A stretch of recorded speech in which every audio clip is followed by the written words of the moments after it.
Election 2011 coverage on Manx Radio. Welcome to election coverage, now reaching the end of 5 years as a politician and going once again for the seat of Malew and Santon is Cregeen, who joins us in the studio. Good morning, Mr. Cregeen. Good morning, John. Married, 2 children, worked for the post office before winning the seat 5 years ago. He promised then to be a full-time MHK and not fit business commitments or directorships around government responsibilities. You've certainly gained experience in government. You've been in all sorts of departments, so no problem for you to be part of the current administration, I presume, is it? Well, when you're working in departments, you try and achieve some of the goals that you've put forward, and it's also questioning other government departments, and it gives you an insight on how things work, and then it gives you the opportunity to be able to question departments on what they've done. Because you started off in agriculture, where you had a responsibility for fisheries. I mean, that was the private fishing, inland fishing, etc., etc. It was, and we brought in the extended closed area of Port Erin and all sorts of things. Tourism and infrastructure. Let's go back to tourism, because you left tourism under a bit of a cloud yourself and Mr. Turner. Why exactly did you quit that department? Well, the issue came about was that they were trying to appoint somebody to a position in the TTF MAG group, which without advertising it, and I'd brought it up in the department with Mr. Turner and some of the officers, and we were all told, oh, it's got nothing to do with the department, and nobody seemed to know anything about it, and there was a political meeting held in the Tynwald buildings where we questioned the Home Affairs Minister at the time about this appointment. And so you were unhappy with the appointment, basically? It was, and it wasn't the person, it was a way that they were going about it. They hadn't advertised it. It was like a retired officer. So was that a reason to quit that responsibility? Oh, I didn't quit. I was fighting my corner. The minister didn't like me fighting. So you were fired? I was. You were fired. Right, well, that was in tourism. At the beginning of your time, I think, in tourism, you were in on the bus network review. Yes, and it's been real disappointing, because what we started off on the bus network was to actually have consultation, and I think if you talk to Travel Watch and a lot of the people involved, during my time there, we consulted with people about the way forward.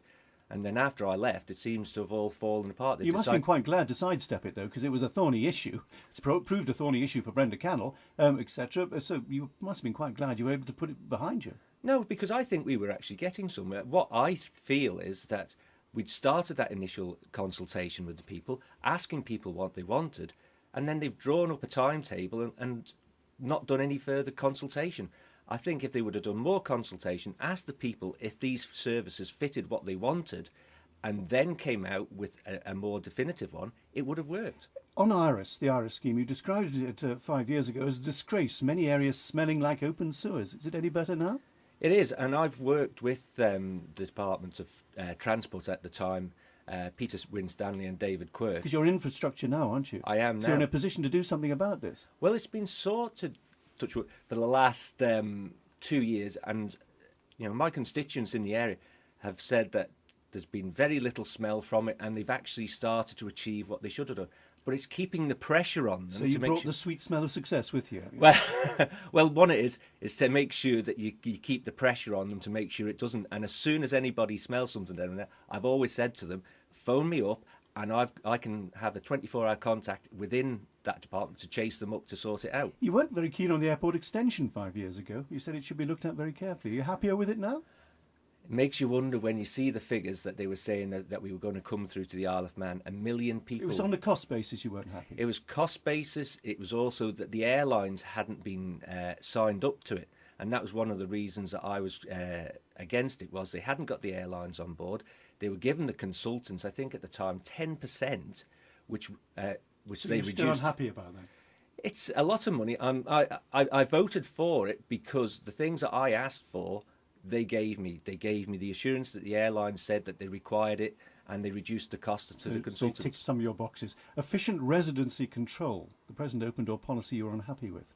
I think what we've got to do is tighten up on the work permit issue, because people come to me and say, well, a person's come under a certain category to work in the Isle of Man. They change their job, and another partner gets another job, and then there's all these other people that follow in on the initial work permit.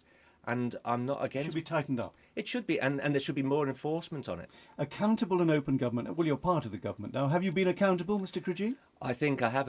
Approachable? Everyone can get in touch with you? Oh, yes. You've told everyone everything about your meetings? I go out and tell people where I am. I go and drop newsletters off when there's anything. But part of the thing that I was on about... You're not sworn to secrecy as part of the government? No, you're not on certain sworn. issues? No, you're not sworn. On some issues, it's sensitive, which you don't really... You've got So to be you are really sworn careful. on certain issues? On certain issues, you've got anybody who says that you're doing a business deal and they let you know what's happening, you have to be very careful that you don't let the opposition know what you're doing. We'll have to close it there. Mr. Cregeen, thank you for joining us. You're listening to Mandate, where it's 8 o'clock.